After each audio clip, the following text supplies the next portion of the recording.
Palavra Final, com Alexandre Garcia, direto de Brasília. O presidente Lula submeteu-se a uma longa entrevista de 1h20, e aí perguntaram, claro, para ele, sobre a fala do presidente do PSD, Gilberto Kassab, que hoje é um dos grandes estrategistas políticos do país, que disse que na próxima eleição presidencial o PT não vai ser mais protagonista, vai entrar como derrotado, né?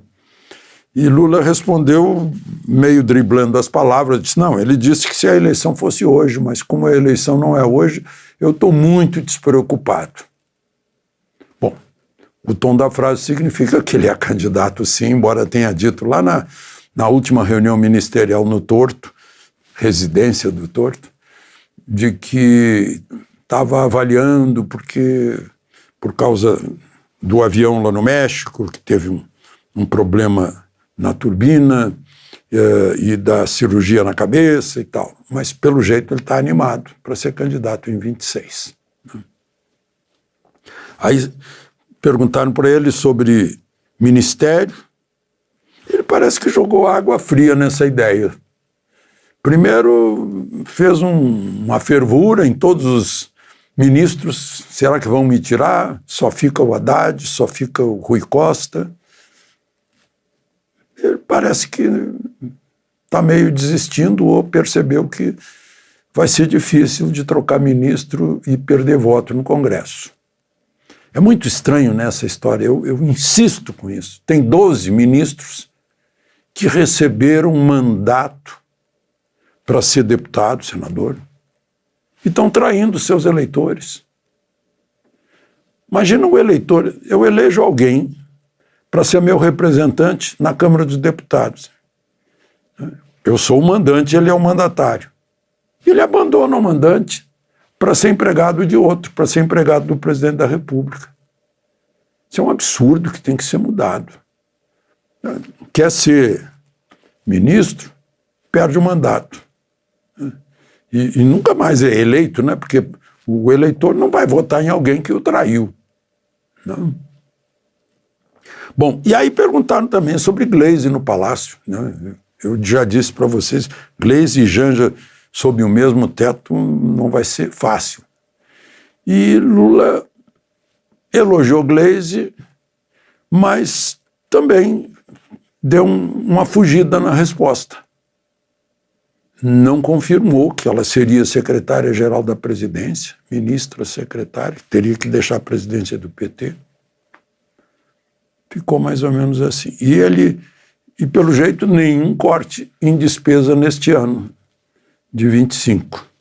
Respondeu que gasto sim, mas investimento jamais. Só que ele chama gasto de investimento. Então é um jogo de palavra, né? Que jamais vai fazer corte que prejudique o povo, etc. Deu déficit de 43 bilhões, ele disse que esse déficit é 1/10 do PIB, portanto, é igual a zero.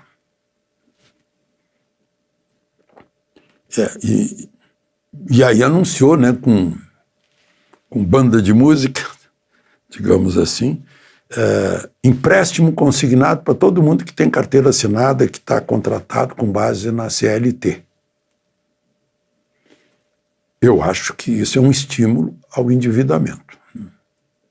O governo já está cada vez mais endividado. Por isso que os juros estão subindo, né? Ainda agora o Copom botou 1 ponto percentual, tá? 13,25 a nossa taxa básica. Nos Estados Unidos é 3,5, algo assim. 4,5. Mas, enfim, diferença grande. E aí fez um acordo com os bancos, fica vinculado, o controle é pelo E-Social, né? Que junta todo o controle do pagamento de previdência, toda essa questão aí de gente ligada à CLT com carteira assinada.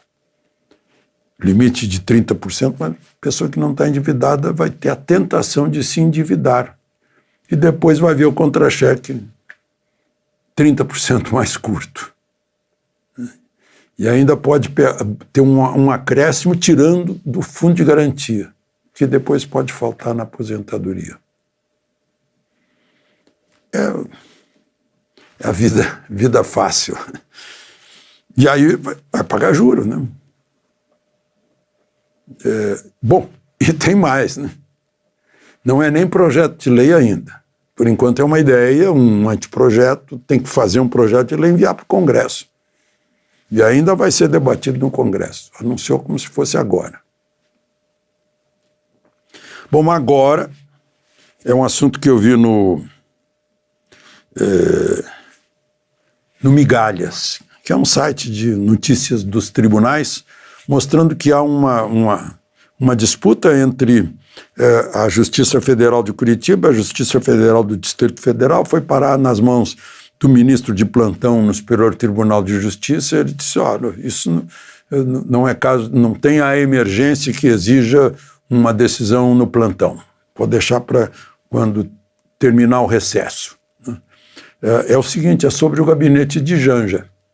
Um vereador de Curitiba, Guilherme Lira, está pedindo para Janja devolver o gabinete de 25 metros quadrados no Palácio do Planalto, os cargos em comissão, parece que são 8, eu estou vendo aqui, o Poder 360 fez um levantamento, dá 2 milhões por ano de gasto. Quem ganha menos no gabinete ganha 6.700, quem ganha mais ganha 22 mil, tem um ganhando 11, 3 ganhando 14.800, um ganhando 18 e outro ganhando 22 mil.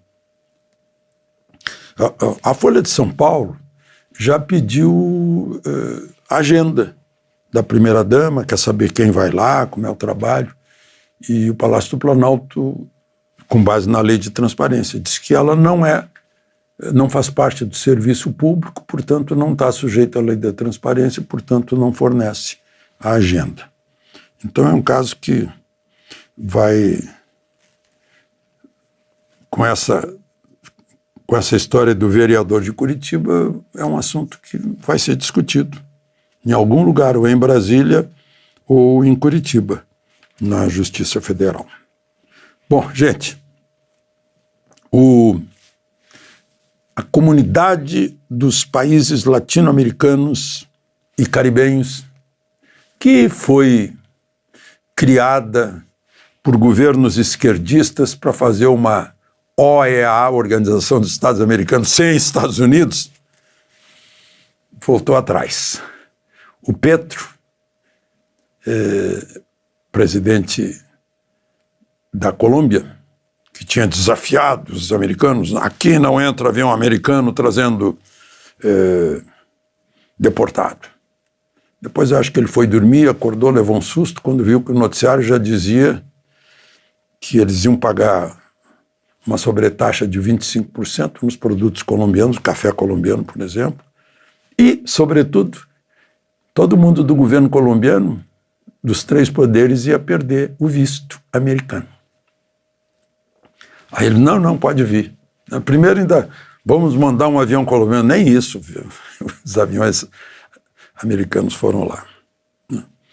E ele pediu para compensar uma reunião da comunidade de países latino-americanos e caribenhos. Nem isso. Ficaram se olhando, é melhor a gente não entrar nessa. Né? E aí, vexame de novo, é um atrás do outro. Mas não é vexame do Petro, não. É vexame dos eleitores do Petro. Se votaram num sujeito desse para ser presidente da República, a responsabilidade é do eleitor. Ora bolas. Não? Bom, gente, eu vi aquilo. Elon Musk, indicado para o Prêmio Nobel da Paz, pela defesa da liberdade de expressão. É o homem que aqui no Brasil teve uma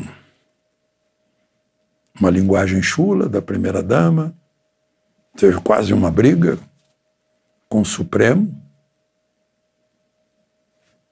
É um deputado do Parlamento Europeu, da Eslovênia,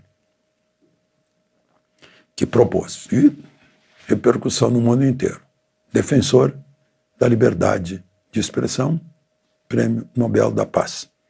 É uma proposta só. Mas, enfim,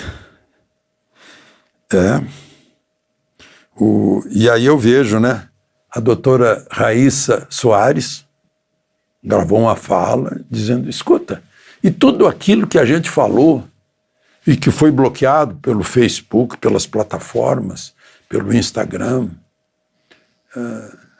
não vai ter uma CPI para saber onde é que está isso, porque falamos de ivermectina, de hidroxicloroquina, de tratamento, falamos sobre vacina experimental e tudo isso foi bloqueado, sumiu.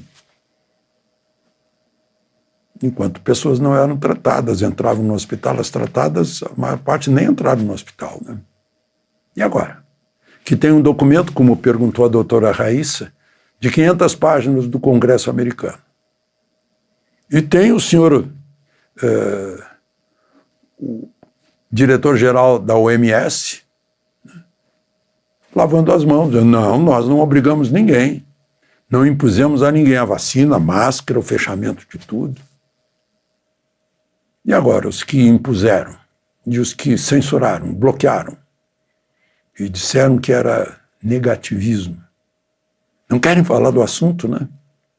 Está todo mundo silente. E estão levantando isso. O governo americano está levantando, o Congresso americano também.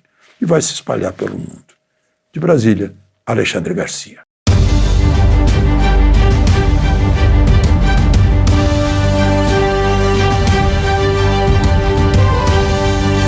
A palavra final com Alexandre Garcia, direto de Brasília.